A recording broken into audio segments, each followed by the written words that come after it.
नमस्कार, मैं doctor Y Singh, medical director Sangam super speciality eye hospital. आज हम लोग बात करेंगे एक ऐसी बीमारी के बारे में जिसको हम लोग साइलेंट थीफ ऑफ आई भी बोलते हैं। यह बीमारी हमारे आँखों की रोशनी को इतना धीरे धीरे चुराता है कि अक्सर लोग जान नहीं पाते हैं।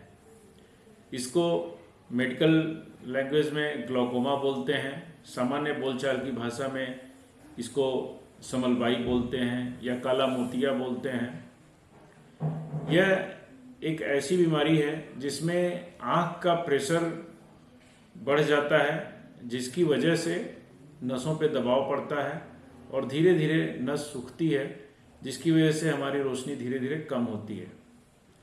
अब मुख्य बात यह है कि हम कैसे जानेंगे कि हमें समलबाई हो सकता है और इससे कैसे बचाव करेंगे। तो मैं मोटा मोटा बताना चाहूँगा बहुत ही संक्षेप में कि समलबाई दो तरह की होती है। एक एक्यूट कंजेस्टिव ग्लूकोमा बोलते हैं, एक ओपन एंगल ग्लूकोमा बोलते हैं।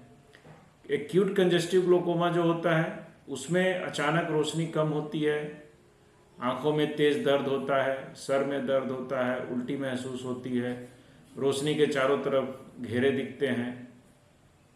इस कंडीशन में ये तो डायग्नोस हो जाता है। लेकिन जो ओपन एंगल ग्लूकोमा होता है उसमें हमारी रोशनी धीरे धीरे पेरिफेरल विजन, जैसे हम लोग को साइड की चीज़ें नॉर्मली दिखती हैं, जैसे हम लोग अगर सामने देख रहे हैं तो हम लोगों को साइड की चीज़ों का भी आभास होता है कि हमारे अगल बगल क्या चीज़ें हैं।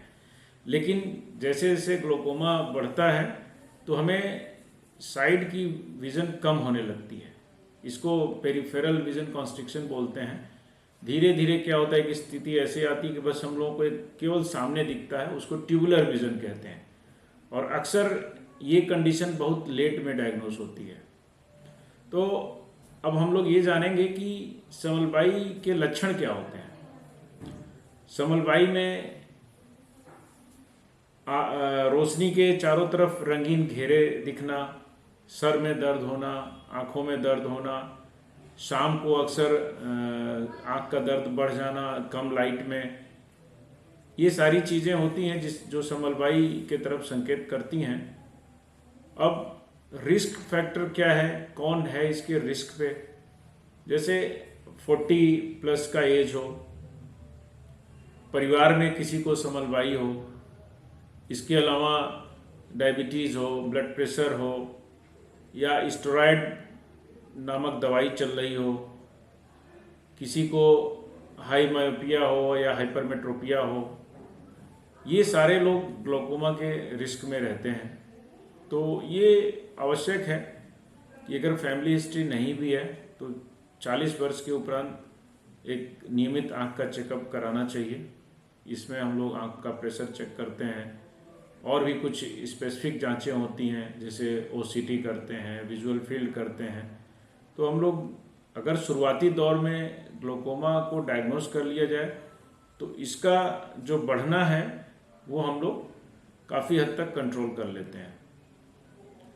इसके इलाज में हम लोग शुरुआत में दवाएं देते हैं, आई ड्रॉप्स देते हैं, और काफ़ी केसेस आई ड्रॉप से कंट्रोल रहते हैं।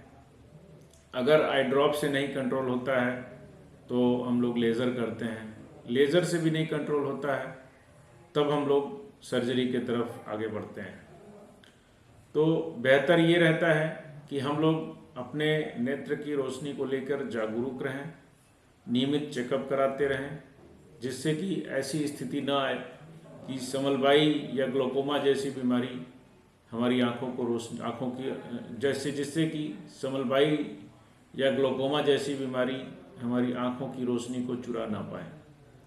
तो आप सभी से निवेदन है कि नियमित आँखों का चेकअप कराएं। यदि आपकी उम्र 40 वर्ष है तो एक बार कंप्लीट आई चेकअप अवश्य कराएं और अपनी आँखों को स्वस्थ रखें। धन्यवाद।